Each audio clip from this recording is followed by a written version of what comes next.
man ajaza an thamaniyatin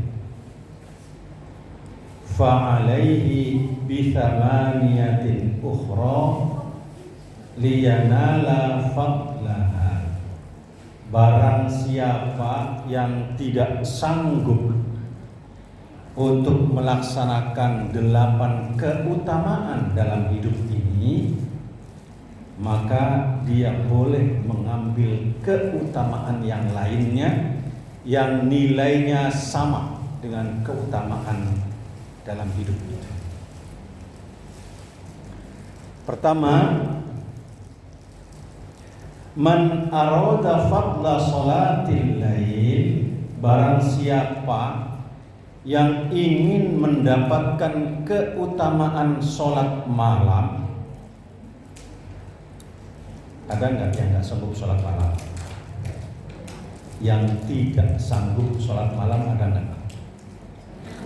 Banyak.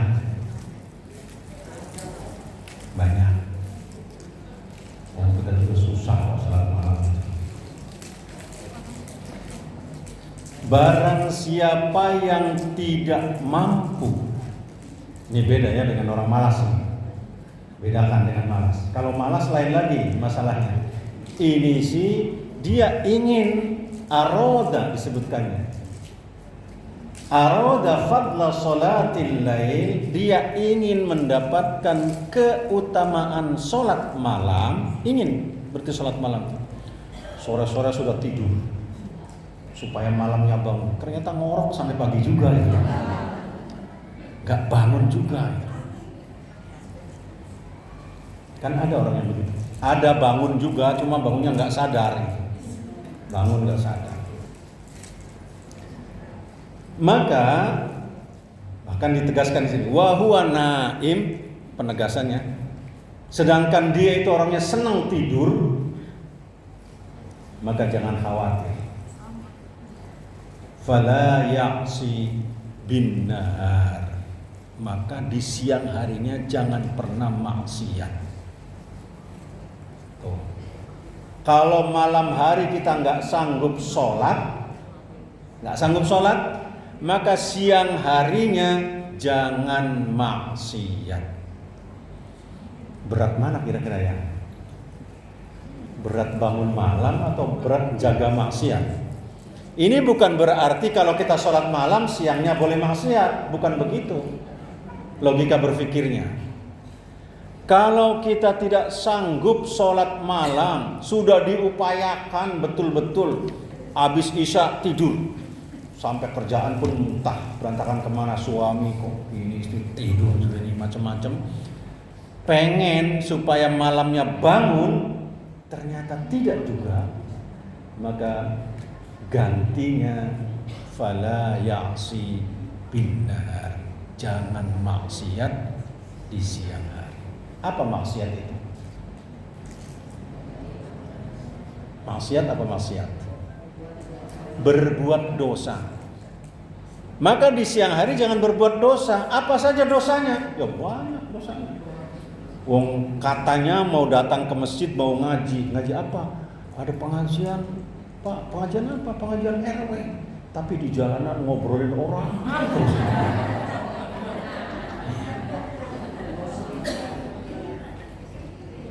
Itu sudah masuk dalam kategori maksiat.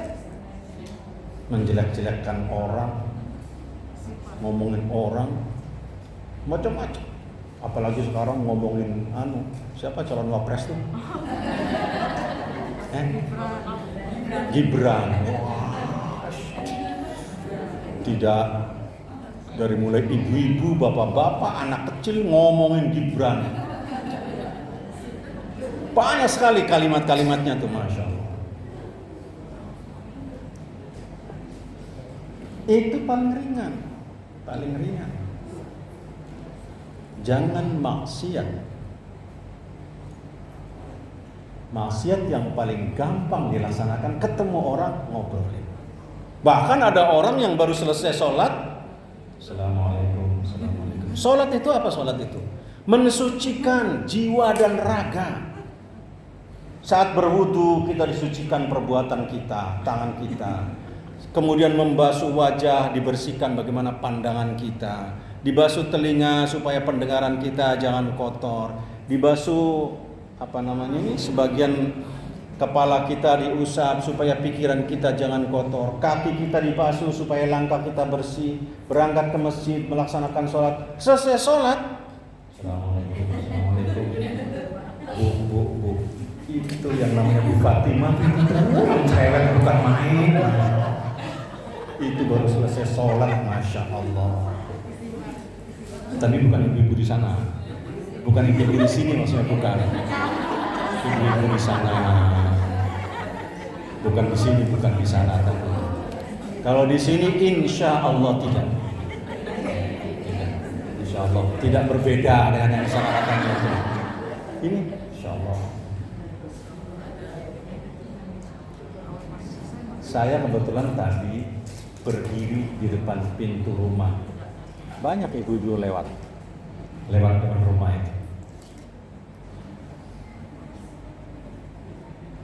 Setiap yang lewat itu ceritanya beda-beda. Beda-beda setiap lewat. Kecuali yang naik motor, set langsung.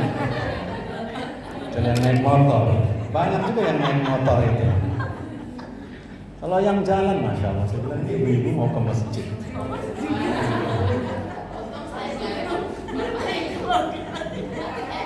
Nggak tahu, nggak lewat rumah saya, nggak tahu ngobrolnya dengan siapa itu.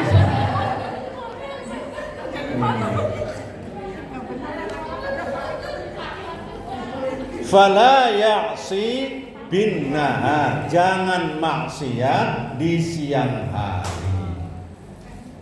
Sudah memang tidak ada teman yang ngobrol untuk maksiat, pegang HP, SMS ke temannya, WA.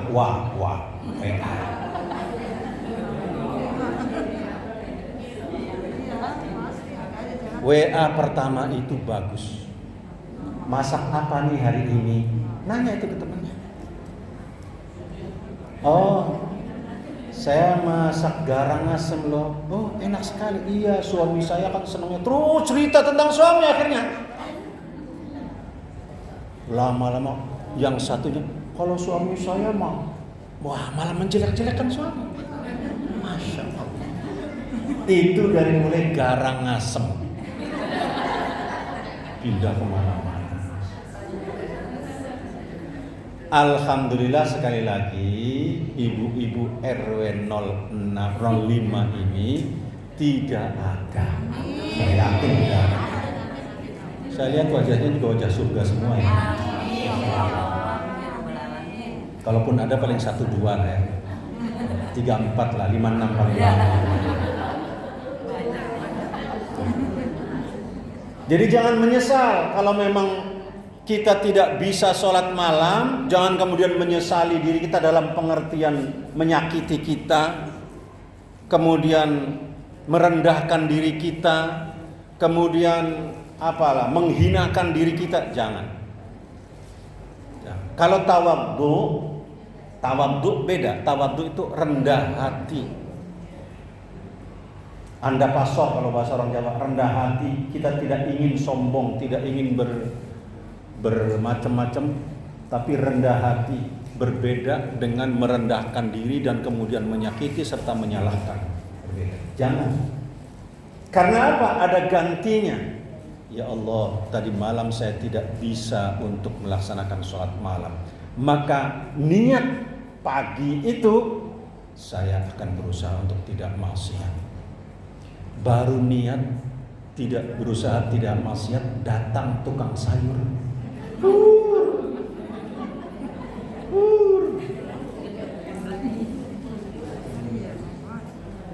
Mampir tukang sayur, kemudian kita beli. Tukang sayur cerita, kita gara-gara melihat ada bungkusan timun itu yang sudah robek plastiknya. Loh, Mang, kok ini sudah robek, Mang? Kata dia tadi ibu-ibu di sana tuh robek. Lalu langsung nyambung. Iya, memang dia itu Mang ini lah macam-macam. Padahal baru niat untuk tidak maksiat. Ada tukang sayur kegoda.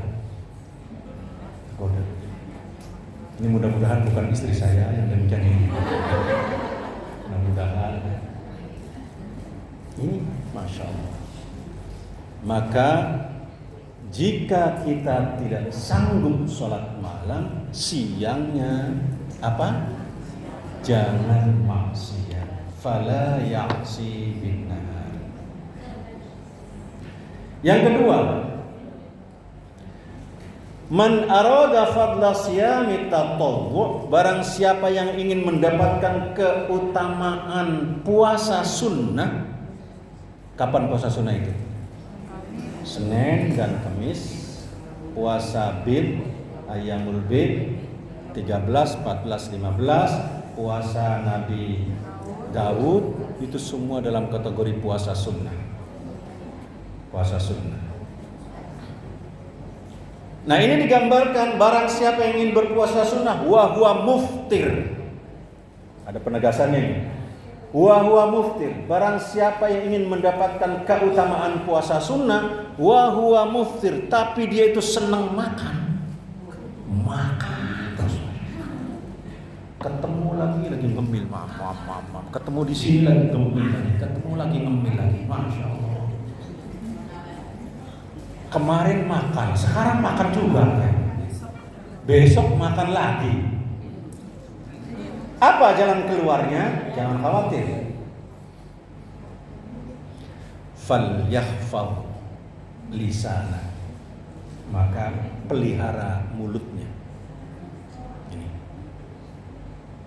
Barang siapa yang ingin mendapatkan keutamaan puasa sunnah, puasa hari Senin, puasa hari Kamis, puasa ayyamul bid, pertengahan bulan, puasa Nabi Daud, dan puasa-puasa yang lainnya, tapi kita tidak tahan kalau melihat makanan itu.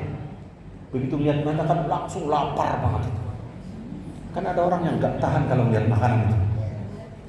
Gak tahan pokoknya udah. Pengen makan. Muftir itu orang sedang makan.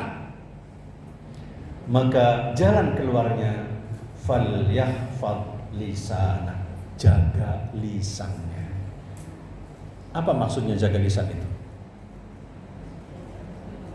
Jangan ngomong asal. Dalam sebuah hadis itu digambarkan salamatul insan fi hifdzil lisan. Selamatnya manusia itu karena menjaga lisannya. Menjaga lisan.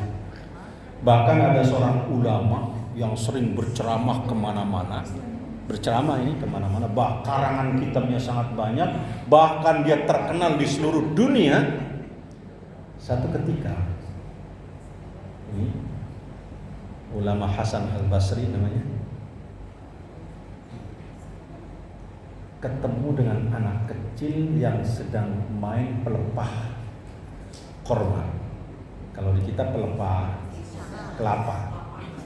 Pelepah kelapa itu kan bisa diduduki, ujungnya ditarik. Ditarik kayak tarik kayak naik mobil. Kalau dulu di kampung saya begitu. Pelepah korma diduduki gantian.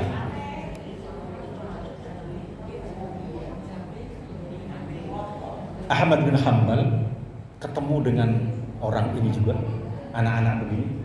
Ahmad bin Hanbal itu kemudian mengingatkan, "Dek, hati-hati, jangan sampai terpeleset kamu nanti jatuh." Anak itu turun menatap Ahmad bin Hanbal. "Anda siapa?" Kata anak kecil. "Saya Ahmad bin Hanbal." "Oh, saya sudah dengar nama Ahmad bin Hanbal, seorang ulama yang betul-betul berpengaruh.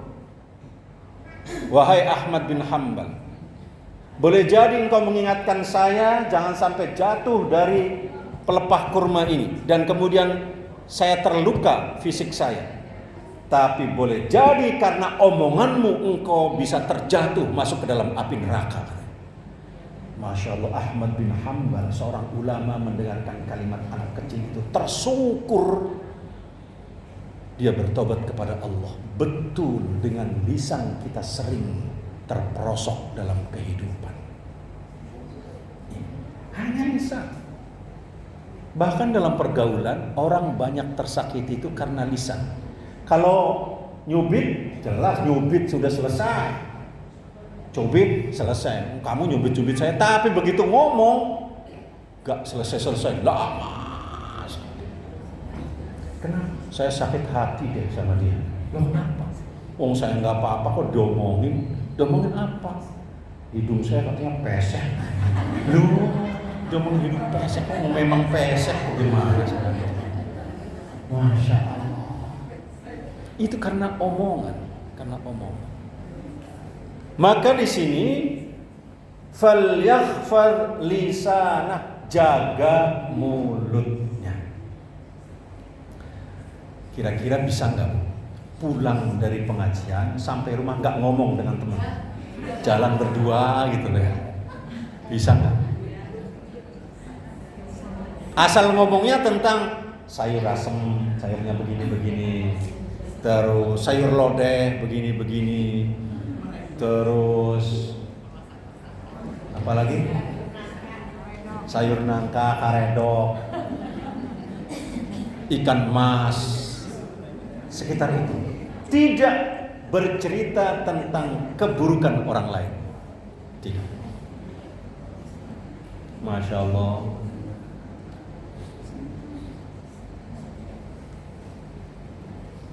Pengajian subuh akhir bulan itu kan ada sarapan pagi, ada sarapannya.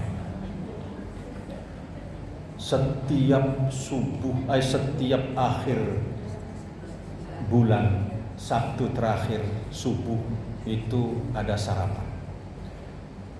Dimasakin oleh Ibu Bandi. Pak Legimin sibuk, Pak Slamet sibuk. Ada aja orang, kok kita gini-gini terus sih sarapannya? Masya Allah. Ada itu. Dan yang begini ternyata bukan ibu-ibu, bapak-bapak malah gitu loh. Waduh, Masya Allah. Terus tidak berhenti di situ. Ini tuh gimana sih, nggak kreatif banget itu katanya. Diceritakan salah macam. Memang dia tuh malas orangnya, maunya praktis saja gini-gini. Kenapa sih kalau kita memberikan yang terbaik ini? Dia kalimat ini yang saya dengar ini, kalau memberikan yang terbaik jangan salah-salah. Dia ngomongnya tuh kalau memberi yang terbaik, tapi dia sendiri nggak pernah memberi sesuatu. Masya Allah. Ada orang itu. Falyahfar lisanah, jaga mulut, jaga. Jangan, kalau kita dulu apa bahasanya, jangan celometan, mulut celometan kayak, bahkan ada yang kasar lagi tuh, mulut comberan katanya. Waduh, Masya Allah, saya bilang itu karena omongannya tidak bagus sehingga disamakan dengan hal yang seperti itu. Jadi barang siapa yang tidak sanggup berpuasa sunnah, apakah Senin, Kemis, kemudian puasa Ayyamul Bid atau puasa Nabi Adam serta puasa yang lainnya, maka jalan keluarnya jaga mulut. Wah, kalau begitu Pak, saya nggak usah puasa lagi, jaga mulut aja. Bukan begitu maksudnya, bukan. Utamanya kalau kita bisa berpuasa, bagus. Lebih baik lagi dua-duanya. Puasa bisa, jaga mulut bisa. Wah, itu langsung masuk surga orang-orang begini. Saya lihat nih, ya nggak pernah lihat ibu-ibu di sini itu asal-asalan. Semuanya tertata kalimatnya dengan baik. Insya Allah kita berharap kepada Allah, mudah-mudahan itu semua. Yang ketiga, ini masak kalau di rumah jam berapa masaknya? Nggak masak? Oh sudah. Jangan sampai saya diomongin sama suami nanti. Ustaz lama banget tadi ngajinya, istri saya terlambat masaknya katanya. Jangan sampai saya digugat oleh bapak-bapak pas sholat zuhur, saya digugat bapak-bapak. Watsalith, yang ketiga, Man arada fadlul ulama, barang siapa yang ingin mendapatkan keutamaan seperti Mama Dede, ulama. Barang siapa yang ingin mendapatkan keutamaan ulama tentang sangat banyak sekali keutamaan ulama. Tapi kita tidak mampu belajar, baru selesai pengajian, keluar dari masjid sudah lupa apa yang diterima tadi ya. Ditanya, tadi ibu-ibu Erwa ada pengajian? Iya. Siapa yang ngisi? Pak Zainul. Apa materi? Lupa. Pokoknya lupa. Tapi nanti kalau ada waktu lain, itu ternyata meskipun kita lupa ngaji tapi lupa, tidak mampu lam yahfad, tidak mampu merekam ilmu yang kita terima dari guru kita di pengajian ini, maka tetap kita akan mendapatkan 7 keutamaan. Apa 7 keutamaan itu? Nanti tidak sekarang. Sekarang bicaranya tentang 8 keutamaan. Jangan dicampur-campur 7 dengan 8. Nanti hasilnya 15. Man arada fadlul ulama, barang siapa yang ingin mendapatkan keutamaan ulama, dengan ilmunya dia memberi pencerahan, dengan ilmunya dia bisa memberikan nasihat, dengan ilmunya dia bisa memberikan solusi dan sebagainya, tapi dia tidak mampu, maka jalan keluarnya fa'alaihi tafakkur, hendaklah dia senang berfikir tentang ciptaan Allah. Ya Allah, langit segitu luasnya. Ya Allah, ternyata hamparan bumi itu, pohon begitu besar, gunung begitu indah, laut begitu luas, air tidak pernah berhenti berombak. Siapa yang menggerakkan? Semua berpikir itu. Tapi kalau kita di rumah aja, gimana kita bisa lihat laut? Perlu juga jalan-jalan. Perlu jalan-jalan terpimpin. Ibu-ibu pengajian RW mau kemana? Ke laut. Mau lihat laut, ya boleh juga. Laut itu tergantung cara orang memandang. Ada yang bilang laut itu jahat, ada yang bilang laut itu berkah, ada yang bilang laut itu baik, ada yang bilang laut itu kurang ajar. Tergantung pengalaman kita di laut. Orang yang anaknya tenggelam di laut, dia akan mengatakan jahat laut itu. Air laut memang bahaya, jahat. Anak saya mati karena laut. Dia pengalamannya begitu. Tapi orang yang suka nyelam mendapatkan mutiara, laut di situ kaya sekali, saya mendapatkan segalanya dari laut. Beda lagi. Tergantung bagaimana cara kita memandang. Itu Allah memberikan gambaran, kata Allah, fasiru fil ardi fanzuru kaifa kana aqibah. Berikutnya ada mujrimin, macam-macam. Hendaklah kalian melaksanakan perjalanan, kata Allah, di permukaan bumi ini. Jangan diam di rumah saja, tapi ajak suaminya kalau mau jalan. Jangan jalan langsung loyor sendiri, suami ditinggal di rumah, tilang. Kemana ini suami saya?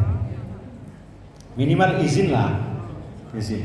Saya kalau istri gak izin, mana istri? Cari di atas gak ada, di kamar gak ada, mana ini? Nanya sama tetangga, gak tahu juga tetangga. Bahaya kalau begitu. Nanti suami cari lagi kalau begitu lah. Nah, memang ada ajarannya, fasiru fil ard. Hendaklah kalian berjalan di permukaan bumi. Perhatikan alam ini yang diciptakan oleh Allah Subhanahu wa taala. Perhatikan juga akibat perbuatan orang-orang dosa, orang-orang yang berdosa. Masya Allah, kenapa sih itu gunung bisa longsor? Ternyata akibat penggundulan hutan, pohon ditebangi oleh orang-orang yang tidak bertanggung jawab. Loh, kenapa kok di sana itu buminya pada berlubang-lubang besar? Oh, ternyata ini adalah kelompok orang-orang yang melaksanakan penggalian tanah dan kemudian tidak ditimbun kembali. perbuatan-perbuatan dosa bisa kita lihat. Kemudian diterapkan pada diri kita. Kita jangan melakukan itu. Jangan melakukan itu. Banyak kita lihat. Kalau kita, siapa yang suka di Car Free Day? Yang suka Car Free Day siapa? Ibu Sami. Terus siapa lagi? Yang lain? Ini istri saya kok nggak ngangkat tangan sih? Sekarang ya? Masya Allah. Ini masuk dalam kategori fasiru fil ardi, lakukan perjalanan di permukaan bumi dari rumah ke jalan apa namanya? Tamrin, Car Free Day. Di sana di Monas, di Masya Allah, kita menyaksikan berbagai macam orang, tingkah laku dan perbuatan. Bahkan kita menyaksikan orang telanjang.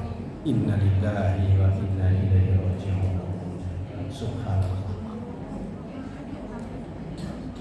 Lalu kita berpikir bagaimana menjaga keluarga kita, bagaimana menjaga lingkungan kita, bagaimana kita menjaga saudara-saudara kita.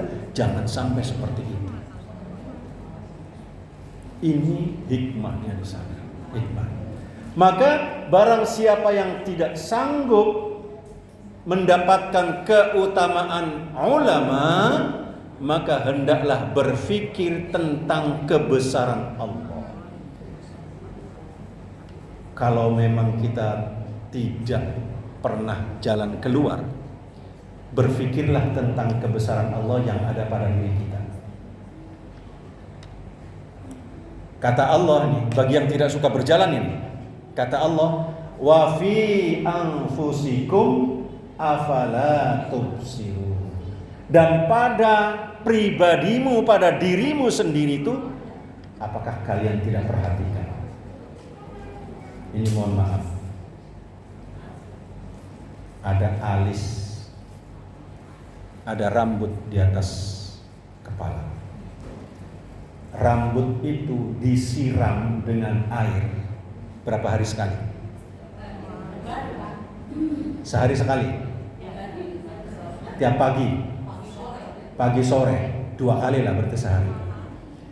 Kalau rambut alis berapa kali disiram? Minimal 5 kali. Minimal. Tapi kenapa kok tumbuhnya lambat sekali? Sementara ini cepat panjangnya, padahal hanya 2 kali sehari. Bisa dibayangkan itu adalah ciptaan Allah, betapa kalau rambut alis tumbuhnya cepat. Masya Allah.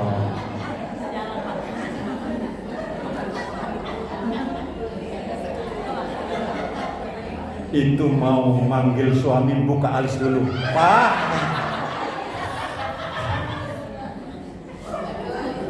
Wa fi anfusikum afala tubsirun. Dan pada dirimu, apakah kamu tidak memperhatikan?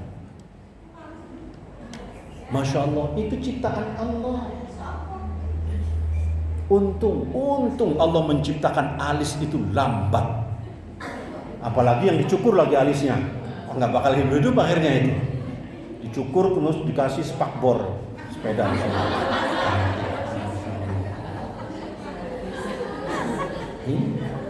Subhanallah. Mata berkedip tanpa kita sadar. Subhanallah. Membasahi seluruh lingkungan mata sehingga kita menjadi terang pandangan kita dan menjadi enak mata kita. Dalam diri kita bisa kita perhatikan, berpikir tentang kebesaran Allah. Coba hidung kita, lubangnya kemana hidung itu? Ke bawah. Bagaimana kalau lubang itu? Pernah nggak kita berpikir kalau lubang hidung ini lubangnya ke atas gitu ya? Gimana kira-kira?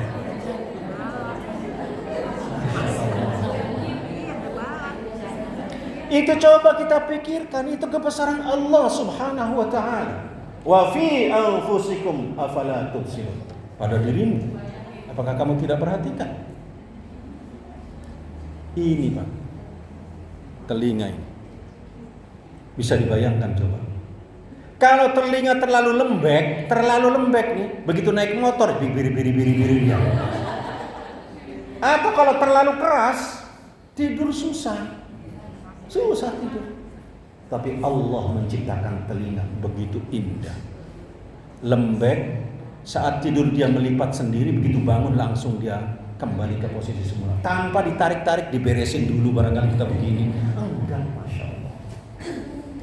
Wa fi anfusikum afala tubsirun. Berpikir, kalau kita tidak sanggup menjadi keutamaan seorang ulama, hendaklah berpikir tentang kebesaran Allah. Belum lagi berpikir yang lainnya pada diri kita, cukup itu. Tangan dan sebagainya. Subhanallah. Berpikirlah tentang itu semua. Sambil masak kita berpikir, Masya Allah, kok ternyata terong itu begini ya, di dalamnya bentuknya begini. Begitu makan jeruk, ternyata jeruk ada yang asam, ada yang asin. Ada orang beli jeruk rasanya asam, kemudian tukang jeruknya dimarahin, "Mang, kok jeruknya asam?" Dimarahin tukang jeruk. Lo kata tukang jeruk, "Ibu, mohon maaf, saya juga ingin jualnya yang manis. Tapi siapa yang membuat jeruk itu asam?" Nah, kalau kita marah sama tukang jeruk kemudian menimpali ke kita mau marah sama siapa? Allah yang membuat jeruk itu asam dan manis itu adalah Allah Subhanahu wa ta'ala. Subhanallah. Lalu mau marah sama siapa kalau kita dapat jeruknya yang asam?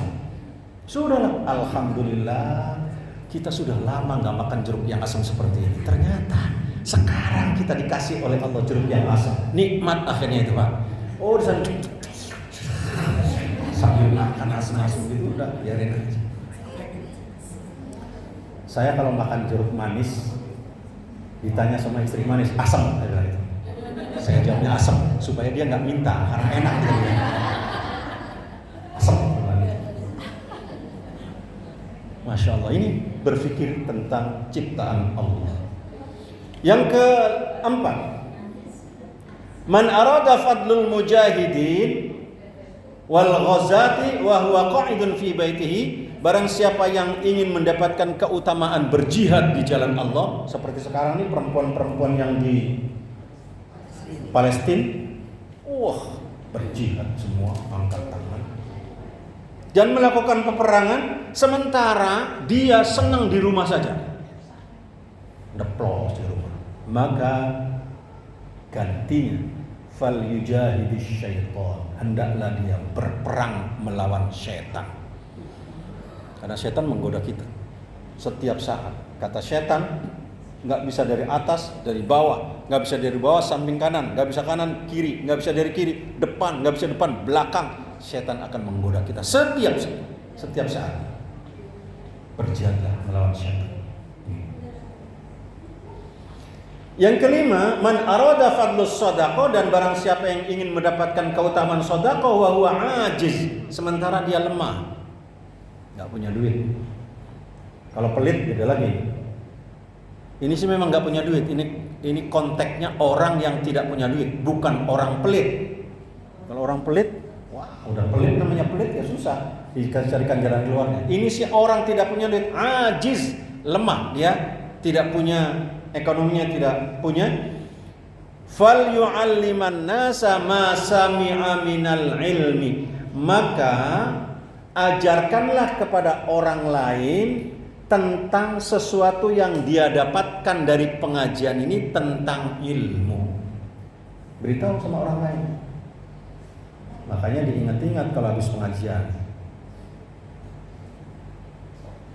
Kalau kita habis ngaji, seumpama hanya mendapatkan huruf alif itu berdiri loh, begini. Sampaikan ke orang lain. Huruf ba gimana? Huruf ba itu kayak mangkok, ada titiknya satu di bawahnya, basonya ada di bawah, mangkok baso, bawahnya satu. Itu sudah mengajarkan ilmu kepada orang lain. Sudah mengajarkan.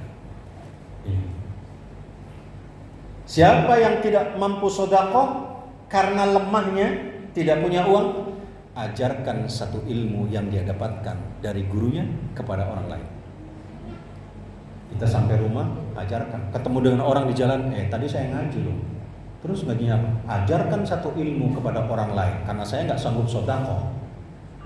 Itu aja. Masya Allah, gampang ternyata gantinya ini. Yang keenam, man arada fadlal hajj wa huwa ajiz falyalzimul jum'ah. Barang siapa yang ingin mendapatkan keutamaan haji sementara dia tidak mampu untuk berhaji, duitnya nggak ada, apalagi sekarang biaya haji sudah berapa? 93 juta.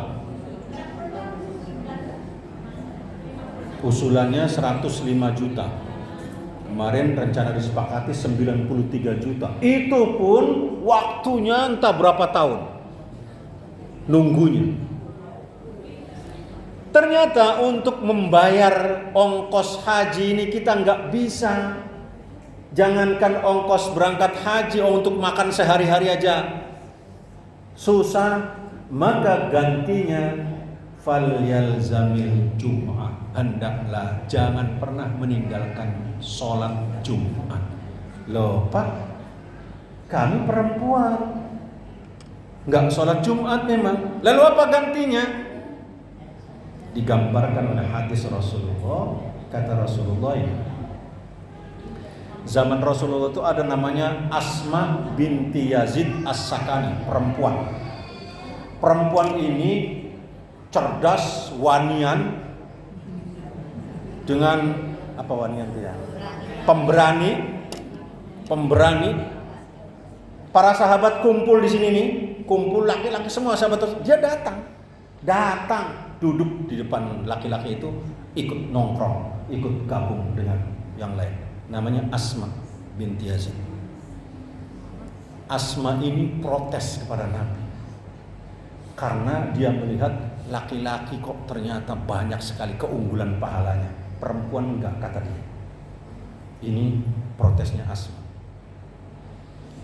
Ya Rasulullah, kata Asma bin Yazid. Asma bin Yazid ini satu-satunya perempuan Ansor yang ikut berbaiat, datang sebanyak 14 orang dari Madinah sebelum Nabi hijrah ke Madinah.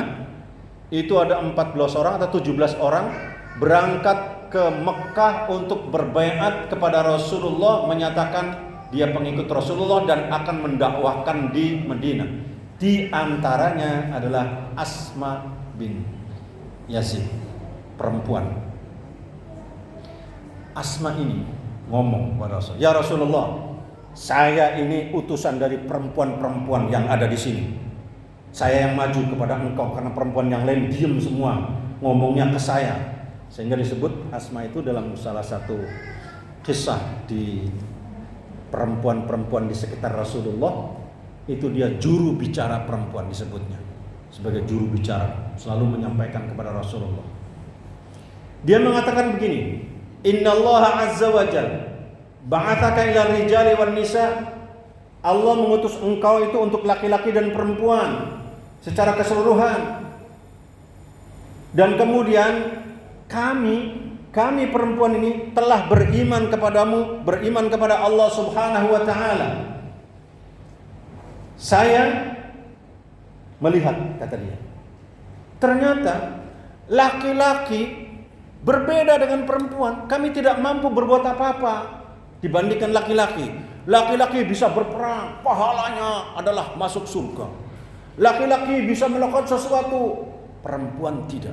Banyak digambarkan oleh Asma. Terus Asma bertanya, kalau di sini gambarannya dari mulai bisa sholat Jumat, bisa wasyuhudil janazah, bisa mengantarkan jenazah ke kuburan, bisa haji, bisa jihad, bisa macam-macam. Kemudian kata Asma, ya Rasulullah, bisakah perempuan seperti mereka, laki-laki itu, sehingga kami mendapatkan pahala yang sama? Enak aja laki-laki itu, katanya.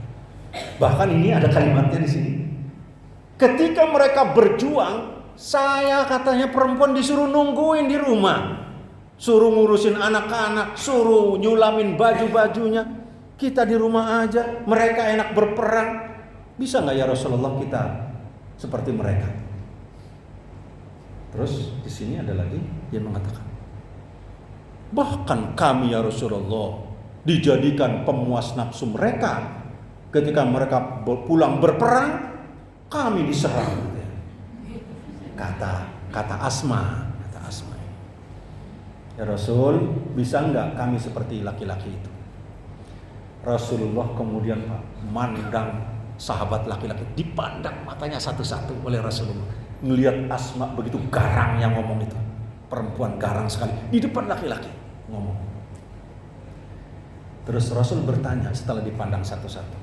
Kata Rasulullah, wahai sahabatku, pernahkah kalian mendengar jeritan suara hati perempuan seperti ini? Para sahabat menjawab, ya Rasulullah, kami belum pernah mendengar. Dan kami tidak menyangka ada perempuan yang hatinya berontak seperti itu, ingin seperti kami dalam melaksanakan perjuangan, ingin beribadah seperti itu. Kami baru menyangka ya Rasulullah. Setelah Rasul mendapatkan jawaban dari sahabat, Rasul memandang Asma. Wahai Asma, sampaikan kepada perempuan-perempuan yang ada di belakangmu itu, kata Rasul, bahwa tindakanmu di rumah melayani istri, melayani suami. Ternyata muridnya lebih cerdas ini. Lebih cerdas ini. Enak kita kalau bawa orang cerdas itu, daripada diem aja, salah juga diem. Ini dikatakan oleh Rasulullah di sini. Sampaikan, kata Rasulullah kepada perempuan-perempuan lain, bahwa melayani suami di rumah, ikhtiarmu untuk ingin berjihad seperti laki-laki. Upayanya dia, hasrat keinginannya ini, ingin saya seperti laki-laki, berjuang, bisa nguburin saudara kita ke kuburan. Dulu kan nggak boleh. Bisa kemudian berjihad, bisa macam-macam. Rasa keinginannya itu, kata Rasulullah, didorong kamu ingin mendapatkan ridho Allah Subhanahu wa ta'ala, maka apa yang kamu rasakan dan apa yang kamu fikirkan, niatkan seperti itu sudah pahalanya sama dengan laki-laki yang berjuang di lapangan, kata Rasulullah. Ketika mendapatkan jawaban itu, dalam riwayat ini Asma langsung tersenyum, katanya jingkrak-jingkrak, la ilaha illallah, la ilaha illallah. Dia katanya jingkrak-jingkrak sambil bertahlil, la ilaha illallah. Saking senangnya, ternyata di rumah pun saya bisa mendapatkan pahala seperti laki-laki yang berperang di jalan Allah. Ini, jadi jangan khawatir ibu-ibu itu tidak mendapatkan pahala yang besar sekali. Kalau kata orang Jawa itu saking gedenya, besar sekali mendapatkan pahala yang sama. Ini Asma. Berikutnya yang ketujuh, man arada fadl abid, barang siapa ingin mendapatkan keutamaan hamba yang mulia tapi kita tidak sanggup, fal yuslih bainan nas, maka damaikanlah dua orang yang bertengkar. Kalau ada orang bertengkar jangan dikomporin.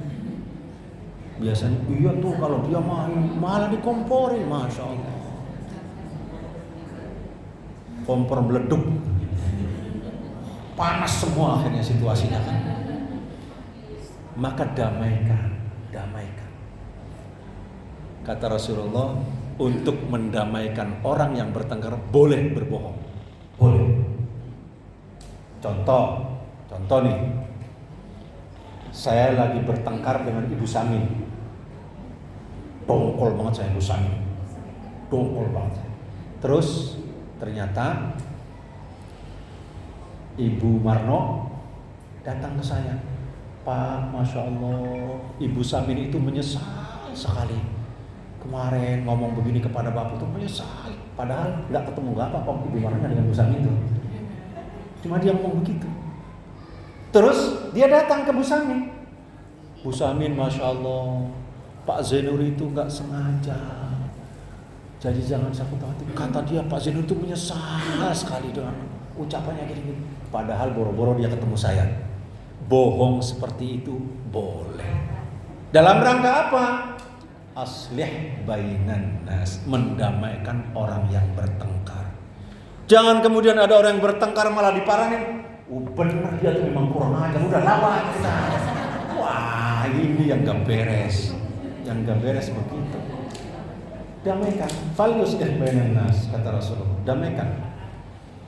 Wala yuqi'u bainahumul adawa wal baghdha, dan jangan kemudian sampai orang ini meletup-letup kemarahannya. Jangan sampai. Didamaikan, diademkan sehingga nikmat dia dalam hidupnya. Dan yang terakhir, man arada faddal abdal, barang siapa ingin mendapatkan keutamaan abdal. Abdal itu wali Allah, wali pengganti wali Allah yang sangat mulia, yang jelas hamba Allah yang sangat mulia. Sepertinya abdal di sini. Tapi kita tidak mampu, falyadha yadahu ala sadrihi, maka kata Rasulullah, letakkan tanganmu di dada. Wa yardha li akhihi ma yardha li nafsi, dan hendaklah kamu ridho terhadap apa yang diterima oleh saudaramu seperti ridhonya kamu terhadap dirimu sendiri. Ada tetangga beli TV baru, loh kita panas. Panasnya itu bukan ngomong ke suami, paling juga dapat utang. Dia paling dapat utang, dia kan memang senang utang. Ada yang begitu. Nah, bagaimana supaya kita ridho? Alhamdulillah, tetangga saya sudah beli TV yang bagus. Kapan-kapan nonton ya saya di rumah ya. Kan enak jadinya seperti itu.